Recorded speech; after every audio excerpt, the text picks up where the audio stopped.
Bueno, yo quiero presentar a María Alesia, que ya la conocemos, sabemos pues que es una colega que ha estado comprometida con el tema de representarnos en las instancias, pero en esta ocasión le pido el permiso que hagamos una grabación para RELAPRO, la Red Latinoamericana de Profesionales de la Orientación RELAPRO, porque estamos haciendo un estudio de cuál es el estado del arte de la orientación en los diferentes países de Latinoamérica.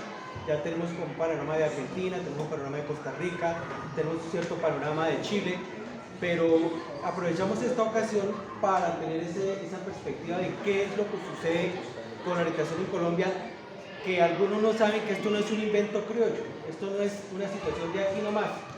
Además de los países que he mencionado, la orientación como profesión se desarrolla en Venezuela, se desarrolla en Brasil, donde nació realmente. Brasil y Argentina son líderes en este campo.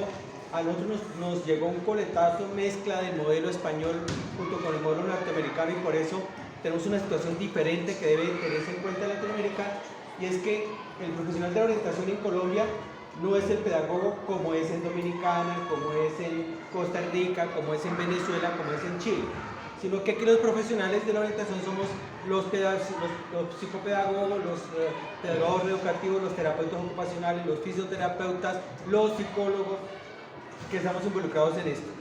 Entonces eso hace que la cuestión se complejice, porque se partió del concepto que presentábamos en Israel, que se espera que eso, los que fuimos parte de centros de diagnóstico, Nidia también recordará esa época, de un día para otro, de la noche a la mañana, pasamos de ser psicólogos o especialistas a ser orientadores, sin mayor instrucción, sin mayor orientador. Entonces empezamos a investigar y esto qué es, y cómo se hace, y pues todo es el contexto que hemos venido comentando. Entonces aprovechamos la charla de Lizzy para que nos comente eso, un poco desde lo macro, cuál es la situación global de la orientación en Colombia, y ya más lo micro, que es lo que está haciendo esta comisión orientada. Muchas gracias, Lizzy. Bueno, primero, compañeros y compañeras, les agradezco su atención, haberme abierto el espacio, y al comité sindical local. Entonces me voy para un comité sindical local. Que estén bien. Muchas gracias. Bueno, primero buenos días. Muchas gracias por la invitación. Me gusta estar acá. Agradecerles también porque gracias al apoyo que se recibió pues, de ustedes, logramos quedar en la Asamblea de Delegados de la AE. Conmigo somos 3 orientadores que quedamos allí como asambleístas, algo que nos parece pues histórico e importante para el proceso que hemos venido haciendo, legado de nuestros compañeros que han dado la lucha por la orientación escolar.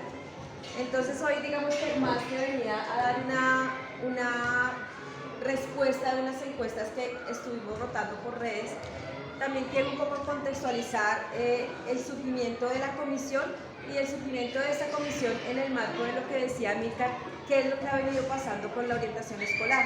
Ya José nos daba como unos pinitos, unas informaciones que son realmente relevantes. ¿Por qué? Porque debido a esta transformación que desde la institucionalidad se le ha dado a la orientación escolar, de alguna manera lo que nosotros somos y hacemos se ha desvirtuado al interior de las instituciones educativas. Y ese desvirtuarse o ese desconocimiento que hay de lo que es el orientador escolar, de quién es el orientador escolar y cuál es su importancia al interior de las comunidades educativas, ha hecho que nuestro cargo sea uno de los más vulnerados en las instituciones educativas. Y vulnerados tanto por directivos como por compañeros y por los que han venido ingresando, que desconocen esta historia y desconocen sobre todo qué es lo que nosotros tenemos que hacer en las instituciones educativas. Y a pesar de que digamos que a través de los grupos, a través de las redes, de los colectivos de orientadores que se han ido organizando, se ha tratado de dar respuesta a esto, como que todavía seguimos divagando en qué somos y qué hacemos. Entonces, en el marco como de este proceso, surge la Comisión de Docentes Orientadores ADE. Esta comisión nosotros la llamamos comisión, pero cuando ustedes miran en la página de la ADE no aparece como comisión, sino como Comité de Orientadores ADE. Esto surge en el 2017, después de ese paro y esas marchas históricas. Digamos que se hace un llamado a la organización sindical, porque nosotros sentíamos que a pesar de que se hacían luchas y pliegos de peticiones, en esos pliegos de peticiones nuestros sentires no eran recogidos. ¿Por qué? Porque nosotros, si bien somos docentes y tenemos ese carácter docente que es desde el 2008 cuando estaba Abel Rodríguez de secretario de Educación, si bien nosotros teníamos este rol de docentes dentro de la organización tanto sindical, tanto FECODE como ADE, en el constructo cognitivo de los dirigentes decía, ustedes son docentes, entonces a ustedes las mismas garantías de los docentes, no hay por qué hacer una lucha diferente. Entonces como que habían oídos sordos a eso. Después de que se hace una reunión, la ADE hace una convocatoria, llegan más o menos 60 docentes orientadores, se manifiesta todo lo que ha venido ocurriendo, entonces se constituye un grupo de 18 docentes orientadores. Estos 18 docentes orientadores tienen la tarea de empezar a recoger los pliegos de petición los requerimientos que tenemos como orientadores para pasarlo en el siguiente pliego de peticiones del 2019. De estos 18 no quedan sino como más o menos 7, 8 personas. Es ahí cuando yo entro a ser parte de esta comisión. Nosotros,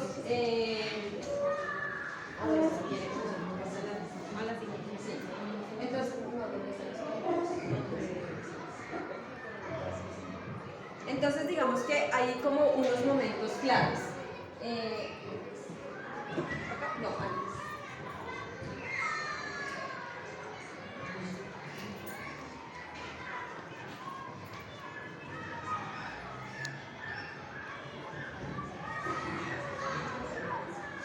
Bueno, antes de este. Entonces, estos son los momentos. En el 2017, el primer encuentro donde se integra, digamos, de alguna manera un equipo que va a empezar a hacer esa voz con la organización sindical. En el 2018, entonces ya se empiezan a hacer, digamos que algunas organizaciones para acompañar las movilizaciones del magisterio y se construye un plan de trabajo.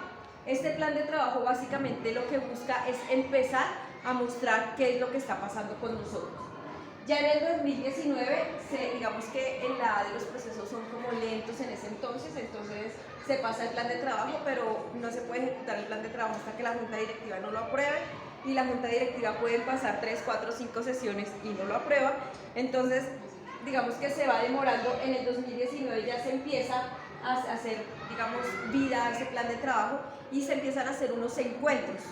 En estos encuentros, por ejemplo, ya se reconoce el Día del Docente Orientador y la ADE entonces celebra por primera vez el Día del Docente Orientador en febrero. Eso se hizo en una noche y se recogen, en ese entonces se hizo un formulario y se recogieron todas las inquietudes, todas las necesidades, todas esas realidades de los docentes orientadores para construir el pliego de peticiones que se le presentó tanto a la ADE como a FECODE. En ese momento hay que decir que nosotros sabíamos que la situación de los orientadores a nivel nacional era difícil, pero no sabíamos qué tan difícil. Entonces la lucha inicialmente se da solamente para los docentes orientadores de Bogotá. Después, en el 2020, viene todo el tema de la pandemia, se hace nuevamente la celebración del Día del Docente Orientador y hay algo que es importante y es que se formaliza o se constituye ya dentro de la organización sindical la comisión, ¿sí? Entonces ya digamos que la asamblea de delegados se reúne, se presenta, se sustenta y entonces dicen es pertinente y se crea como un órgano dentro de toda la organización sindical la comisión de docentes orientadores. Eso pues nos lleva a que hagamos un reglamento interno, a que se haga como una organización y digamos que con este respaldo, entonces en el 2020 nosotros lo que más vamos haciendo es como la difusión de este espacio como un espacio de encuentro y que busca generar esas garantías al ejercicio de la labor del docente orientador. En el 2021 pasan varias cosas y es que en ese entonces, digamos, sale todo lo del acta de acuerdos de la ADE con la Secretaría. Nosotros en el año anterior hicimos el pliego de peticiones, allí se recogió lo de las horas extras, se recogió lo de la jornada, se recogió lo de las no funciones, bueno, todo lo que hemos venido trayendo históricamente que ustedes conocen de manera perfecta. Y en el 2021 pasa algo y es que sale la circular 10. El tema de la circular 10 es muy clave, ¿por qué? Porque resulta que la circular 10 surge, o sea, nosotros como comisión sabemos de la circular 10 porque algunos de los que estamos en esta comisión hacemos parte de mesa distrital. Y en mesa distrital una compañera que hace parte de uno de los sindicatos paralelos comenta que va a salir una circular de reconocimiento que surge en un acuerdo de negociación entre la ADE y la Secretaría de Educación. Ellos hacen el documento, pero no se lo presentan a la ADE, se lo entregan a los paralelos. Los paralelos ya los tenían y el día siguiente ya era el último día para entregar las sugerencias, recomendaciones y demás a esta circular. Cuando nosotros nos enteramos, pues dijimos, ¿cómo así que hay circular? Y no nos han dicho, llamamos a William Agudelo de la ADE. William dice, aquí no ha llegado nada. Él llama a la secretaría, el secretaría dice, no, eso lo debieron enviar. En fin, no lo enviaron. Él se enoja, entonces solicita que se nos dé un plazo a la comisión porque hasta ahora llega el documento a la ADE. Entonces nosotros ese jueves, viernes, sábado, domingo, lunes, hasta el martes que teníamos la posibilidad de presentar las sugerencias a la circular, lo hacemos. Era una circular realmente pobre en contenidos. No sabemos qué aportes hicieron los otros sindicatos. El de nosotros fue un aporte de casi 25 páginas, donde recogíamos todo, para que, o sea, decíamos al menos que en una circular se dé claridad frente a lo que nosotros somos y hacemos. Esperábamos que fuera así, finalmente pues no salió de las 21, pero salieron 7 y algunas de las cosas, la mayoría de las cosas que consideramos ganancias que están dentro de esa circular fueron puestas por nosotros como comisión. Entonces digamos que eso para nosotros ha sido importante y si bien eso se dio en un acuerdo de negociación con mesas y con otros sindicatos, para nosotros como ADE, teniendo en cuenta cómo nos tocó, sí fue un éxito. Y en el 2021, digamos que se empiezan a hacer conversatorios virtuales un poco para que empecemos a poner en el debate estas situaciones que nos acontecen. Para este año, tenemos el ingreso de los 200 orientadores. Para el ingreso de los 200 orientadores, esto fue algo digamos que fue importante porque sabíamos que las necesidades del servicio eran altas. Sin embargo, la connotación que tenía la Secretaría frente a la contratación de estos 200 orientadores era totalmente desperfilada de nosotros. Y ellos nosotros dijimos, hay que hacer un proceso de inducción para estos docentes orientadores. A los sindicatos nos dejaron por fuera, sin embargo, como les digo, algunos de nosotros hacen parte de mesa distrital. Entonces, quienes estábamos en mesa distrital, logramos que desde mesa distrital se dejara o se convocara a un grupo de docentes orientadores que hicieran parte de este proceso de formación. Este proceso de formación fue totalmente dividido, nos dieron solamente unos pocos espacios a los orientadores, pero fue más la institución la que hizo el proceso inductivo. ¿Qué pasa cuando los compañeros llegan a las instituciones educativas? Primero, llegan totalmente desconociendo realmente cuáles son nuestras funciones, llegan sobre un proyecto que es el proyecto de socioemocionalidad, que ya les voy a decir por qué es tan importante ese proyecto. Llegan sobre este proyecto y entonces los rectores, los coordinadores y los compañeros suponen que como vienen con un proyecto vienen a hacer talleres o vienen a hacer lo que nosotros los docentes orientadores no hacemos. Entonces los rectores les dicen además que estos entran con la característica de temporalidad. ¿Qué pasa con las contrataciones en la Secretaría? La Secretaría tiene 3 tipos de contratación: la contratación de planta, que tenemos todas las garantías del derecho de carrera; está la contratación de provisionalidad, hay provisionales que son, digamos, indefinidos, hay otros que son que se mueven y hay otros que son temporales. En el caso de los provisionales indefinidos tienen algunas garantías, los temporales no las tienen. El temporal tiene que cuidar el trabajo, porque surge, el contrato se hace por un tiempo específico y termina y ya, él viene a hacer algo que nadie más va a hacer. Por eso, entonces cuando llegan estos orientadores con su contrato de temporalidad, empiezan a hacer talleres, suplencias de aulas de clase, empiezan a repartir refrigerio, empiezan a hacer disciplina y hacer todo eso que nosotros históricamente hemos peleado, no tenemos que hacer. Eso genera un choque entre los orientadores y en las instituciones educativas, y esto también genera malestar en este grupo de 200 orientadores.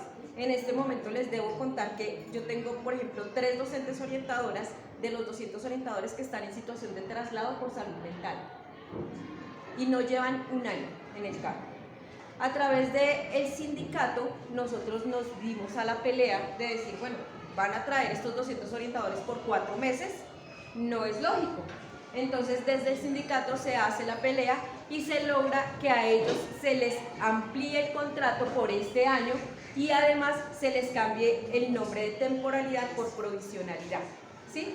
Eso, ¿qué es lo que hace? Digamos que en el caso de estos provisionales, estas docentes orientadoras que están en situación de traslado por salud mental, ellas pueden hacer traslados de provisional a provisional, ¿sí? Si ellas fueran temporales y tienen esta situación, lo que hacen es finalizar el contrato. Así de sencillo, ¿sí? Entonces, digamos que eso permite una garantía. Entonces, este año iniciamos con la circular 4. La circular 4 que nos ponía en las aulas de clase a hacer reemplazos de docentes. Ante eso, la comisión hizo un comunicado que le presentamos a la Junta Directiva, a la Asamblea de Delegados, y desde allí se dio la pelea para que la Secretaría a esa circular le diera un tiempo definitivo. Entonces esa circular solamente fue vigente hasta el 30 de marzo y ellos sacaron otra circular donde aclararon que los docentes orientadores no hacemos reemplazo, ¿sí? Y lo que estuvimos haciendo fue hablando con los compañeros diciéndoles que usted no va a reemplazar, pero como ustedes sabemos que tiene que hacer intervenciones en aula, establezca dentro de su POA en qué momento puede acceder a un curso que no tenga profesor. Eso se hizo como en el marco del 2020 de este año. Y viene para este año, ingresan otros compañeros docentes orientadores. Tenemos en este momento ya docentes de más o menos 6 localidades dentro de la comisión, lo cual nos parece importante porque eso permite recoger esos sentires muy contextuales de los territorios locales. Y entonces nos organizamos en unas subcomisiones. Entonces tenemos una subcomisión política que se encarga de hacer todo el proceso de formación política, todo el proceso de análisis político y la intervención que nosotros como orientadores podríamos hacer desde esta perspectiva en toda la línea del Plan Nacional de Desarrollo. Está la subcomisión de comunicaciones, está la jurídica y está la de bienestar. La comisión jurídica básicamente lo que está tratando es de organizarse para que a través del trabajo que venimos haciendo podamos hacer ese acompañamiento y ese apoyo a los docentes orientadores que están en situaciones problemáticas en las instituciones. Entonces, por ejemplo, sabíamos que hace unos años un orientador decía, no, pues es que como yo soy de 1278 y me evalúan, a mí me toca quedarme callado, ¿sí? Pues ahora les tengo que decir, no se tiene que quedar callado porque a los rectores también se les puede abrir procesos disciplinarios, a los coordinadores también se les puede abrir procesos disciplinarios, a los compañeros docentes también se les puede abrir procesos disciplinarios. O sea, un proceso disciplinario no es algo que solamente pueda hacer el rector. No, eso también lo podemos hacer nosotros. Y eso es algo que no sabíamos. En esta comisión nos están ayudando algunos abogados, tanto de los equipos que hacen parte del sindicato, de la organización sindical, como también abogados que son de FECODE. Entonces, digamos que si sabemos que nosotros como sindicato tenemos una falencia desde la línea jurídica porque no hay un acompañamiento, no hay digamos que no hay una asesoría muy cercana y sobre todo se desconoce todo lo que le sucede al maestro o al docente que interpone una queja o hace una denuncia. Sí, entonces lo que nosotros estamos haciendo desde la comisión es tratando de conformar este equipo que pueda hacer ese apoyo y acompañamiento para estos procesos que no son fáciles. Y viene otra cosa, la Secretaría nos informa que va a contratar 538 docentes orientadores nuevos. Frente a esta contratación de 538 docentes orientadores nuevos, entonces nosotros digamos que tenemos algunas inquietudes, pero digamos que para poder saber cómo llegamos aquí y de dónde nosotros recogemos todo, les voy a contar. Nosotros hemos trabajado todo a través de formularios y me parece clave que miremos esto porque el primer formulario que hicimos fue en el 2019, que fue para recoger todo lo del pliego de peticiones, y este formulario se hizo a nivel nacional con muy poquitas respuestas nacionales y además con solamente 108 respuestas, que es muy poquito, ¿no? Y era un formulario que tenía más o menos 30 y pico de preguntas. En este formulario, digamos que lo que logramos evidenciar o lo que hallamos es que nosotros manejábamos la jornada mañana, tarde, noche fines de semana y jornada única. Pero una ¿Cuándo pregunta, aparece? Daisy, ¿cuántos orientadores se calcula que hay en el país y cuántos en Bogotá? En Bogotá hay más o menos 1000, bueno, en este momento sí la contratación de esto como 1000 hay, como 1500, 1600. A nivel nacional, yo creo que no alcanzamos a hacer 3000 orientadores. ¿Por qué? O 5000. Estamos como entre 3000 y 5000. Porque digamos que la situación en los territorios sí es diferente, o sea, digamos acá nosotros tenemos un departamento de orientación. A nivel nacional es un orientador para una institución que tiene 5, 6 o 7 sedes y sedes que están distribuidas por diferentes municipios. Entonces, eso por ejemplo, lo que nos pone cuando hablábamos de las jornadas, es que la jornada de los docentes orientadores no se reduce a mañana, tarde, noche o jornada única, sino que hay jornadas que son jornadas alternas, o sea, unos días en la mañana, unos días en la tarde. Hay jornadas que son por horas porque depende de la necesidad del servicio o de a qué institución va a ir. Ahí, o sea, más o menos en este formulario nos salieron como 7 tipos de jornadas. Frente al tema también de las funciones, en este formulario específicamente, algo que fue novedoso es que las funciones las establecía el rector y los coordinadores. O sea, el conocimiento de que existía una resolución que era la 15683, que fue derogada este año, y que sobre esta resolución recaían nuestras funciones, era totalmente desconocido por los orientadores, sobre todo en los territorios. Entonces, la sobrecarga también era una problemática generalizada. Esto en este formulario. El siguiente formulario que hicimos fue este año, que lo llamamos Cartografía de Problemáticas Actuales de los Docentes Orientadores. Este se redujo a 16 preguntas, la mitad del anterior. Sin embargo, obtuvo solamente 110 respuestas. En este formulario, digamos que ya lo que hallamos son relaciones técnicas. Nosotros llamamos relaciones técnicas a ese tema de parámetro. ¿Por qué? Porque nosotros no tenemos parámetro. La 3020, la 1705, el decreto compilatorio, nos desparametriza. ¿Y nos desparametriza por qué? Porque nosotros obedecemos a necesidades contextuales. Como obedecemos a necesidades contextuales, entonces digamos que el único parámetro que está en discusión si es vigente o no es el de no me acuerdo el número, el de 1974, que dice que son 250 estudiantes por docente orientador. Pero hay instituciones, o por ejemplo en las nocturnas, los orientadores no alcanzan a manejar 250 estudiantes, manejan menos, ¿sí? Entonces, digamos que frente a las relaciones técnicas, que es el tema del parámetro, nosotros no podemos decir, es que yo tengo, bueno, ahí hay otra cosa también, que, o sea, uno no puede decir, es que yo estoy a cargo solamente de 600, si usted está a cargo de 600 estudiantes y está desbordado, tiene que hacer las gestiones para que desde el gobierno escolar entonces se abra una o dos vacantes en su colegio y puedan nombrar un docente orientador. Pero esas cosas son desconocidas. Los rectores son los que tienen que abrir las vacantes, pero como es un proceso administrativo, ellos no lo hacen. Entonces, ¿por qué tenemos que acudir a los consejos académico y directivo? Porque ellos son órganos de gobierno escolar. El gobierno escolar está por encima del gobierno rectoral. O sea, el rector es un empleado, un funcionario público como ustedes, como yo, maestro o con formación en docencia, que cumple unas funciones directivas y es un jefe por delegación, porque la secretaría lo pone a él para que organice la institución y se haga responsable de la institución. Y él es el que tiene que gestionar esas cosas, pero pues como si él no lo quiere hacer, tiene que recibirlo de una orden superior, y la orden superior es el gobierno escolar. Entonces hay que llamar, hay que convocar siempre consejo académico, consejo directivo, consejo de estudiantes, consejo de padres. ¿Por qué?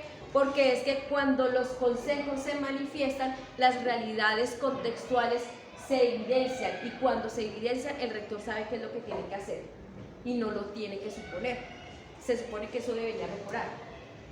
En este formulario, entonces, por ejemplo, también aparece algo que es la influencia de los directivos docentes en propiciar situaciones y clima escolar desfavorable.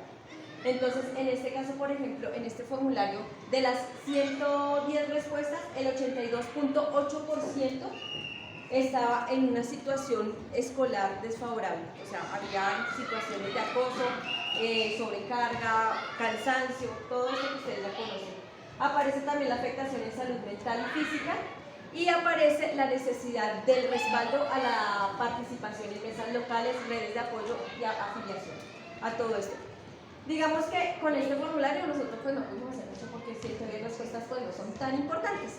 Sin embargo, cuando viene la contratación de los 538 dijimos, bueno, aquí nos tenemos que dar la pela porque es que venimos haciendo mucha laraca y como que no sale nada. Entonces hacemos un formulario que fue flash, llamamos Relación Técnica Actual Docente Orientador Bogotá. Este formulario fue la maravilla, para nosotros fue así como que queríamos hacer fiesta. 479 respuestas, 13 preguntas. Y este formulario nos dio la base para lo que yo les vengo a presentar. Y les vengo a presentar porque si bien nosotros no sabemos qué tanto la Secretaría va a tener en cuenta estas recomendaciones, nos parece que es un documento que de alguna manera, no solamente estadísticamente, sino también normativamente, recoge una realidad nuestra. Este documento lo construimos todos los del equipo de docentes orientadores SAE durante 2 semanas, trabajando de 7 de la noche más o menos a 3 de la mañana en un drive compartido. Están las voces de las localidades, están las voces, las escrituras de ellos, de nosotros, y es realmente un documento muy bonito. Se llama Consideraciones y criterios indispensables para una adecuada ampliación de planta temporal de docentes orientadores en el marco del proyecto 7463 para el fortalecimiento de la orientación escolar en Colombia. Bueno, en Bogotá, en Colombia, en Bogotá. Este documento y todo lo que, o sea, primero lo que hicimos fue como, bueno, ¿qué es lo que está? Nos pasaron el documento, el borrador decreto, pues, con el que ellos piensan hacer el nombramiento de los 538 orientadores. Nos pasaron el documento de justificación y allí hacían mucha referencia al proyecto 7463. El proyecto 7463 es el proyecto de socioemocionalidad. Es el programa sobre el cual está montado toda la estructura que tiene el sistema de participación, ¿sí? Entonces, todo lo que tiene que ver con justicia escolar restaurativa, todo lo que tiene que ver, todo lo que nosotros venimos trabajando está soportado en este proyecto. Este proyecto es un proyecto muy bueno, muy bien pensado.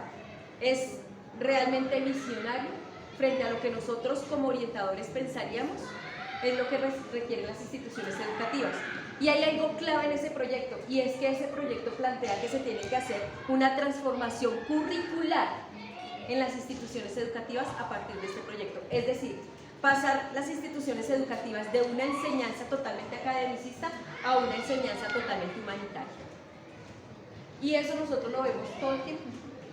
Nosotros decimos, es que no tienen en cuenta las realidades de nuestros estudiantes, es que los profes solamente quieren enseñar sus disciplinas, es que, o sea, no es gratuito que ahora en esta convocatoria que hubo, el examen clasificatorio haya sido de atención de casos, porque es que lo que nosotros hacemos en las instituciones educativas es atender y solucionar la vida de estos niños, y si ellos no tienen su vida medianamente solucionada, no van a aprender, y tenemos un problema de calidad de educación que no es porque los maestros no sepan, es porque los maestros no tenemos didáctica, y no tenemos didáctica porque desconocemos estas contextualidades. Entonces, ¿qué pasa?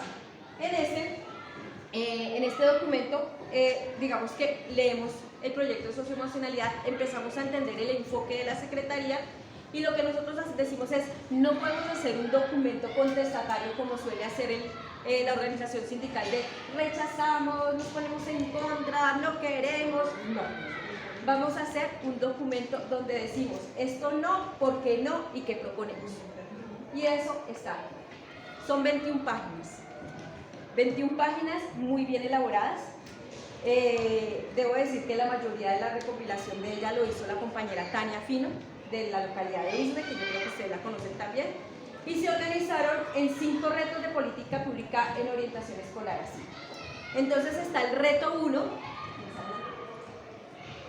El reto 1 que es el compromiso presupuestal para dar continuidad a los contratos de todos los docentes orientadores provisionales y los nuevos 738 temporales vinculados por medio del proyecto 7643 con vigencia al 2023. ¿Por qué? Porque resulta que la Secretaría nos plantea la contratación de estos 538 y además nosotros nos enteramos de la contratación es porque el Congreso de Orientación Escolar Anual nos lo quieren amarrar al acto de posesión de estos 538 orientadores. Y decimos, bueno, 538 orientadores que van a ser contratados según el documento que ellos mismos nos presentaron hasta diciembre del 2022.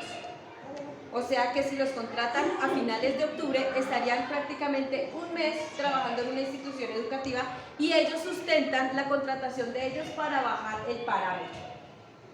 Entonces digamos que la Secretaría dentro del documento que ellos nos presentan dicen que ellos tenían una relación técnica de 650 por docente orientador.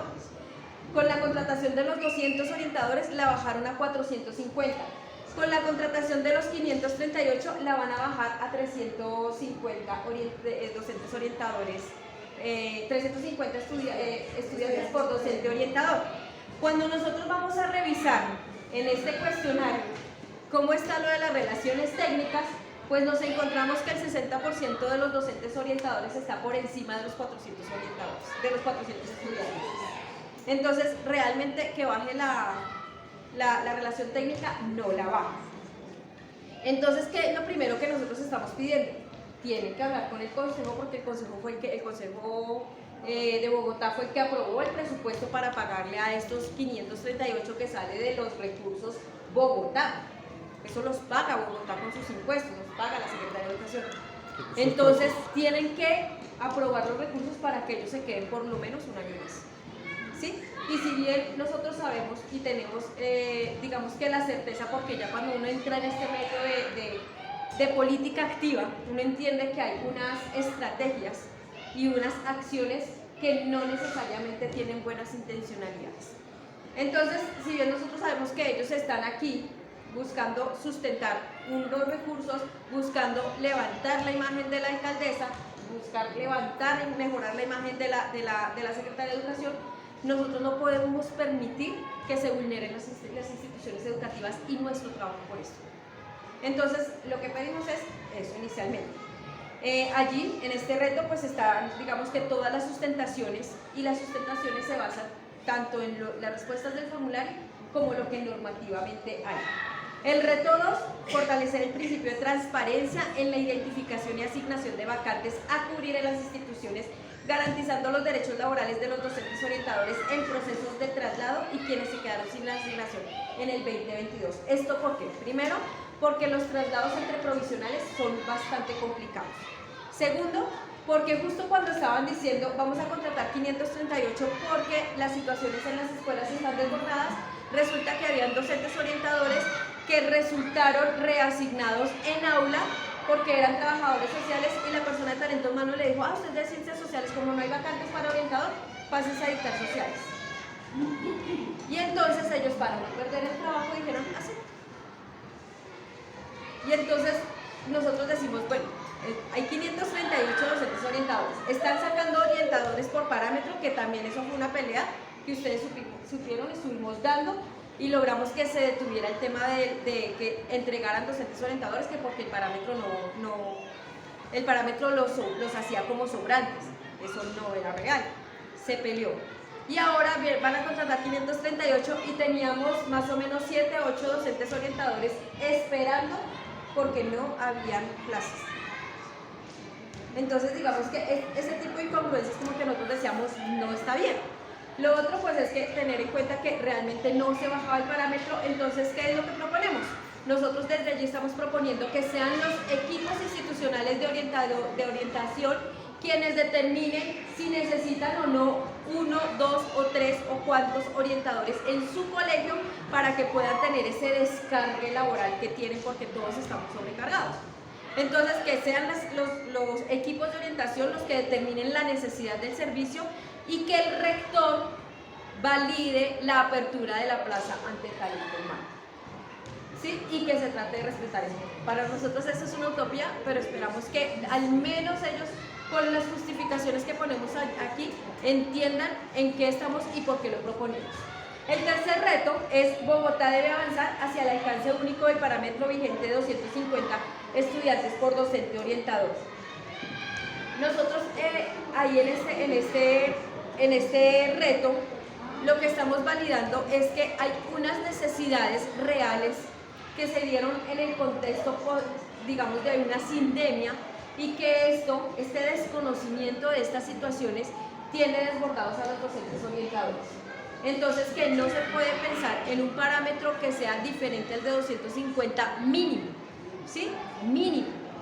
¿Por qué? Porque es que son muchas las cosas que hay que atender. Entre otras, lo que nosotros aquí estamos diciendo es: los orientadores no somos los que activamos rutas. Eso es desconocer nuestra formación profesional y nuestra formación pedagógica. Los orientadores estamos para hacer acompañamientos y asesorías en la institución, a estudiantes, a padres, a docentes, a directivos. ¿Y por qué nosotros? Porque nosotros tenemos la realidad del contexto. Nosotros sabemos qué es lo que pasa con los estudiantes, porque se supone recibimos sus dolores.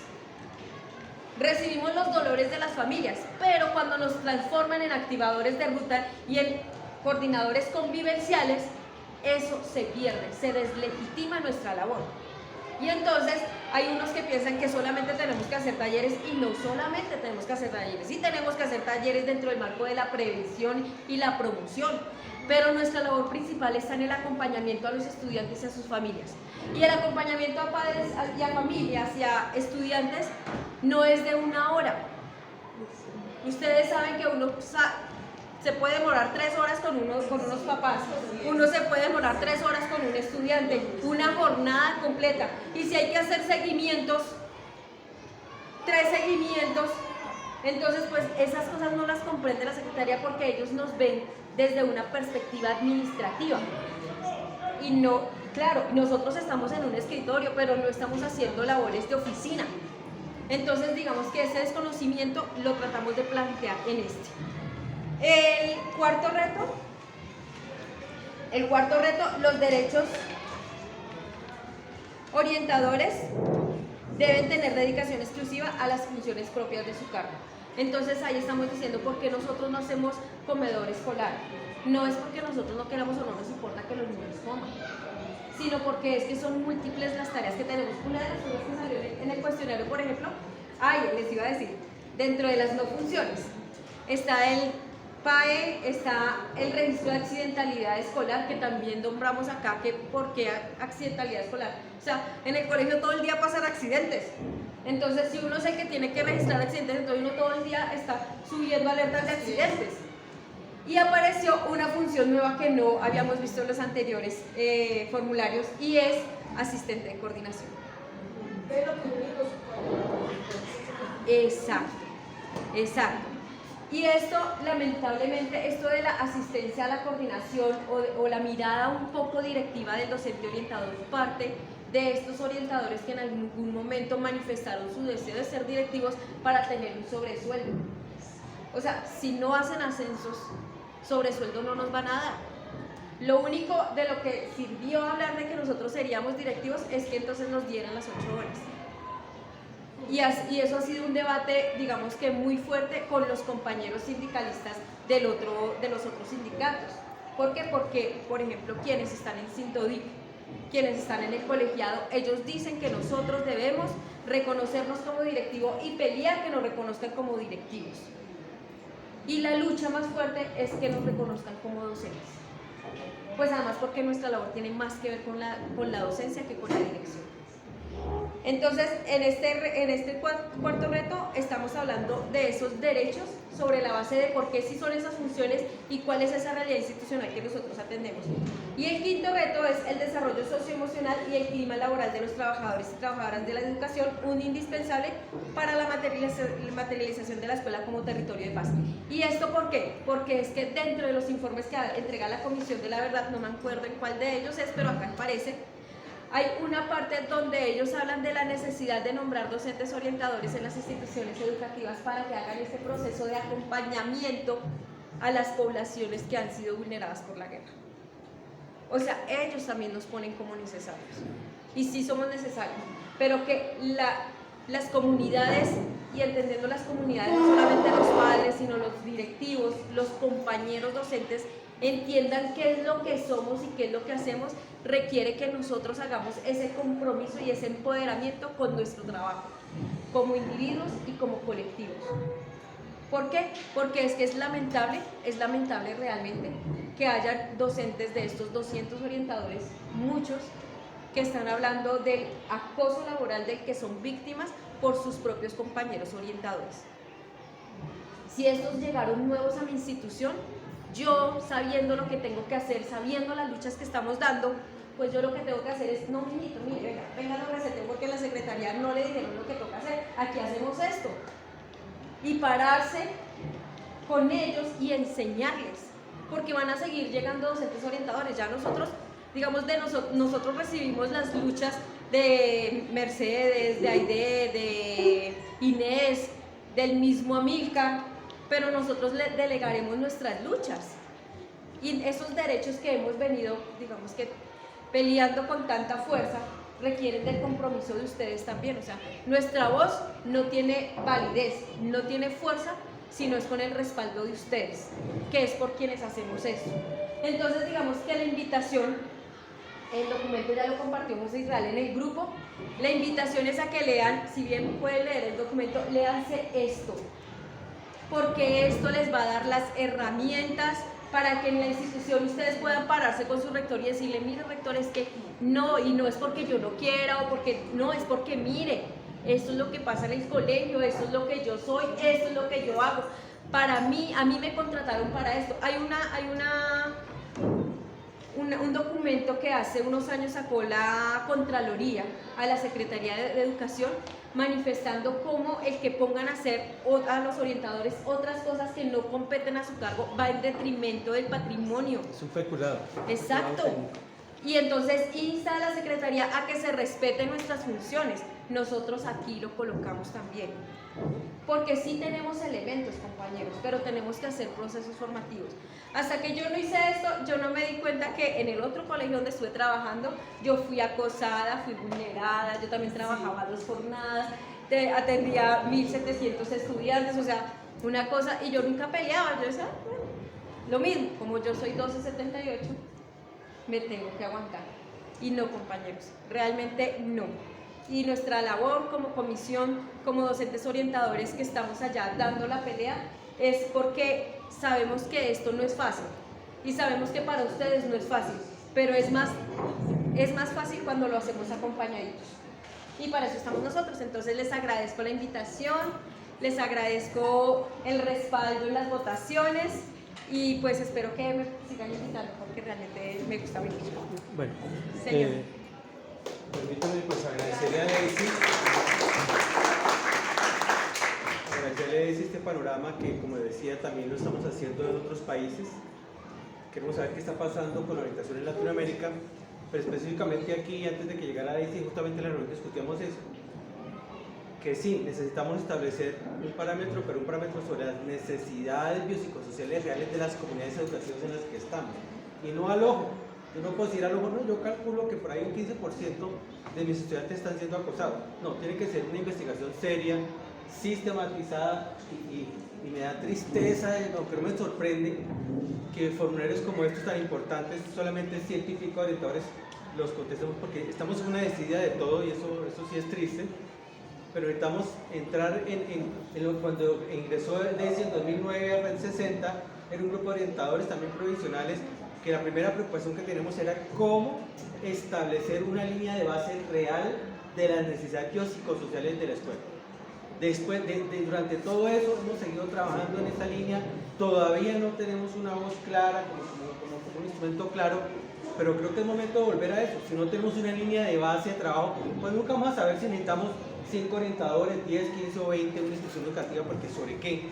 Sobre esas necesidades. Claro. Entonces le agradezco a Daisy que retomemos esa línea de la investigación. Yo sé que ahorita, a través de esa comisión de docentes orientadores de la ADE, yo soy de la ADE, siempre he sido de la ADE, nunca he estado en otro sindicato, porque también considero que nosotros no tenemos por qué pelear por ser lo que no somos. Nosotros no somos directivos, ni somos administrativos. Somos docentes con funciones de orientación, pero unas funciones muy específicas que tienen que ver con la investigación social que todos estudiamos en la universidad, la investigación social y pedagógica. Muchísimas gracias. Gracias, compañeros.